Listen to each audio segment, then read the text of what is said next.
శ్రీప్రద కిచెన్లో ఇవాల్టి recipe crispy కందవడలు. కావలసిన పదార్థాలు: ఒక కప్పు కంద ముక్కలు తీసుకోవాలి, ఒక కప్పు పెసరపప్పు, ఒక కప్పు శనగపప్పు.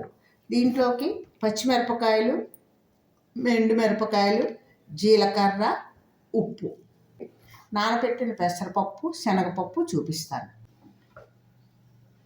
ముందుగా ఇలాగా నానబెట్టుకోవాలండి. ఫస్ట్ మిక్సీలో కంద ముక్కలు వేసుకోవాలి, పచ్చిమిరపకాయలు, ఎండుమిరపకాయలు వేసుకుని సగం నలిగిన తర్వాత అప్పుడు శనగపప్పు, పెసరపప్పు నానబెట్టింది వేసుకోవాలి. మనం వడలు ఎలా వేసుకుంటామో అలాగా రుబ్బుకోవాలండి.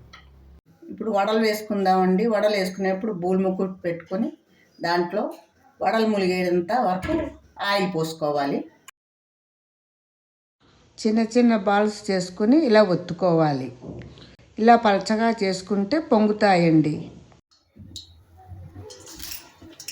మరి నూనె ఎక్కువ కాగిపోతే మాడిపోతుంది, లోపల వేగదు.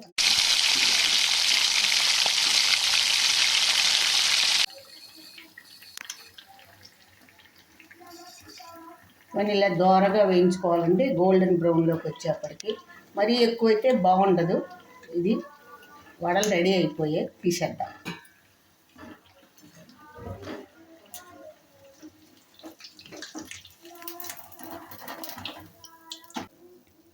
కందవడలు రెడీ అండి.